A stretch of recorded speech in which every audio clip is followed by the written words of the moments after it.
Review meeting ಮಾಡಿದ್ದೀವಿ. ಏನು ನಿರ್ದೇಶನಗಳನ್ನು ಸೂಚನೆ ಕೊಟ್ಟಿದ್ದೀವಿ? ಒಂದು ಮೊದಲನೇದಾಗಿ ಅಪರಾಧಗಳ ಬಗ್ಗೆ ಪರಿಶೀಲನೆ ಮಾಡಿದ್ದೇನೆ.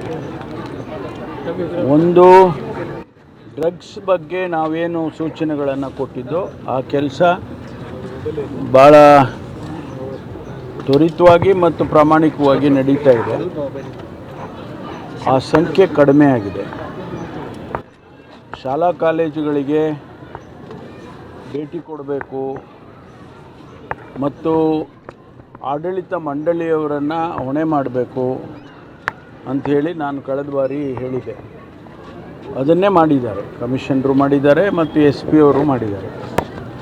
ಆ ಸಂಖ್ಯೆ ಕಳೆದ ಬಾರಿ ಏನಿತ್ತು, ಡ್ರಗ್ಸ್ಗಳನ್ನು ಪೆಡ್ಲರ್ಸು ಸಪ್ಲೈ ಮಾಡೋರು ಮತ್ತು ಅದಕ್ಕೆ ಸಂಬಂಧಪಟ್ಟ ಕೇಸ್ಗಳು, ಉಪಯೋಗ ಮಾಡೋರು ಅದಕ್ಕೆ ಸಂಬಂಧಪಟ್ಟ ಕೇಸ್ಗಳು, ಆ ಸಂಖ್ಯೆ ಕಡಿಮೆ ಆಗಿರ್ತಕ್ಕಂಥದ್ದು.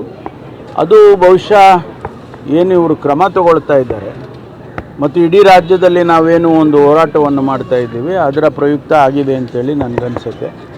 ಮತ್ತು ಇನ್ನೂ ಹೆಚ್ಚು ರೀತಿಯಲ್ಲಿ ಮಾಡಬೇಕು ಅಂಥೇಳಿ ನಾನು ಸೂಚನೆಯನ್ನು ಕೊಟ್ಟಿದ್ದೇನೆ. ವಾರಕ್ಕೆ ಒಂದು ಸಾರಿ, 15ಕ್ಕೆ ಒಂದು ದಿವಸಕ್ಕೆ ಒಂದು ಸಾರಿ ಯಾವುದೋ ಕಾಲೇಜ್ ಇರ್ಬೋದು, ಶಾಲೆ ಇರ್ಬೋದು, ಅಲ್ಲಿಗೆ ಭೇಟಿ ಕೊಡಬೇಕು ನಮ್ಮ ಜುರಿಸ್ಟಿಕ್ಷನಲ್ ಪೊಲೀಸು ಅಂಥೇಳಿ ಹೇಳಿದ್ದೇನೆ. ಆಮೇಲೆ ಮ್ಯಾನೇಜ್ಮೆಂಟ್ನವ್ರನ್ನೆಲ್ಲರೂ ಕೂಡ ಸಭೆ ಕರೆದು ಕನಿಷ್ಠ 4 ತಿಂಗಳಿಗೆ ಒಂದು ಸಾರಿ ಸಭೆಯನ್ನು ಕರೆದು ಅವರಿಗೆ ಸೂಚನೆಗಳು ಕೊಡಬೇಕು ಅಂತಲೂ ಕೂಡ ಹೇಳಿದ್ದೇನೆ. ಆ ಕೆಲಸ ಮಾಡ್ತಾರೆ. ಎರಡನೇದು ಮರ್ಡರ್ಗಳು, ಏನು ಸೀರೀಸ್ ಆಫ್ ಮರ್ಡರ್ಸ್ಗಳಾಗ್ತಾಯಿತ್ತು ಅದೆಲ್ಲ ನಿಂತಿದೆ. ಡೊಮೆಸ್ಟಿಕ್ ಮರ್ಡರ್ಸು ಅಲ್ಲಿ ಇಲ್ಲಿ 1-2-3 ಆಗಿರ್ಬೋದು. ಆದರೆ ಹೆಚ್ಚಿನ ಅಂಶ ಏನು ದ್ವೇಷದ ಭಾವನೆಯಿಂದ ಆಗ್ತಾ ಇದ್ದಂಥ ಕೊಲೆಗಳು ನಿಂತಿದ್ದಾವೆ ಅನ್ನುವಂಥದ್ದು. ಇದು ನನಗೆ ತೃಪ್ತಿ ತಂದಿದೆ. ಈ ಭಾಗದಲ್ಲಿ ಇಂಥ ಒಳ್ಳೆಯ ವಾತಾವರಣ ಇರ್ತಕ್ಕಂಥ, ಸನ್ನಿವೇಶ ಇರ್ತಕ್ಕಂಥ, ಅಭಿವೃದ್ಧಿಗೆ ಪೂರಕವಾಗಿರ್ತಕ್ಕಂಥ ವಾತಾವರಣ ಯಾವತ್ತೂ ಕೂಡ ದಕ್ಷಿಣ ಕನ್ನಡ ಜಿಲ್ಲೆಯಲ್ಲಿ, ವಿಶೇಷವಾಗಿ ಮಂಗಳೂರಿನಲ್ಲಿ ಅದು ಮರುಕಳಿಸ್ತಾ ಇದೆ ಅಂತೇಳಿ ನನಗನ್ಸುತ್ತೆ. ಅದೇ ನನಗೆ ತಂದಿರುವಂಥ ಸಮಾಧಾನ. ಆದರೆ ಇದನ್ನು ಹಾಗೆ ನಾವು ಮುಂದುವರಿಸಬೇಕು. ಕರ್ನಾಟಕಕ್ಕೆ ಆರ್ಥಿಕ ದೃಷ್ಟಿ ನಮಗೆ ಹೆಚ್ಚು ಫೈನಾನ್ಷಿಯಲ್ ಟ್ರಾನ್ಸಾಕ್ಷನ್ ಆಗುವಂಥದ್ದು ಬೆಂಗಳೂರನ್ನು ಬಿಟ್ಟರೆ ಮಂಗಳೂರು, ಹುಬ್ಬಳ್ಳಿ, ಬೆಳಗಾಂ ಈ ರೀತಿ ಇರ್ತಕ್ಕಂಥದ್ದು. ಹಾಗಾಗಿ ಇದು ಒಂದು ಪ್ರತಿಷ್ಠಿತವಾದಂಥ ಜಿಲ್ಲೆ ಅಂತೇಳಿ ನಾವು ಪರಿಗಣಿಸಿ ಅದನ್ನು ಮಾಡೋದಕ್ಕೆ ಆ ವಾತಾವರಣ ವಾಪಸ್ ಬರ್ತಾ ಇದೆ ಅನ್ನುವಂಥದ್ದು ಅದು ನನಗೆ ಸಮಾಧಾನ ತಂದಿದೆ ಅಂತೇಳಿ. ಮತ್ತು ಅಭಿವೃದ್ಧಿ ದೃಷ್ಟಿಯಿಂದ ಈಗಾಗಲೇ ನಾವು ಟೂರಿಸಮ್ ಡೆವಲಪ್ ಮಾಡಬೇಕು.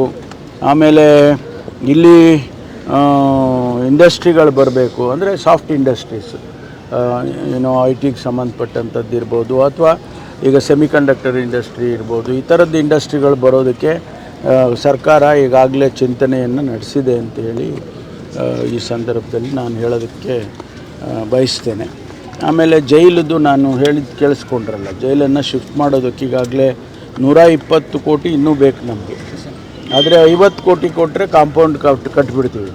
ಒಂದು ಸಾರಿ ಕಾಂಪೌಂಡ್ ಆದಮೇಲೆ ಅದನ್ನು ನಾವು ಒಳಗಡೆ ಅಭಿವೃದ್ಧಿ ಮಾಡೋದು ತೊಂದರೆ ಇಲ್ಲ.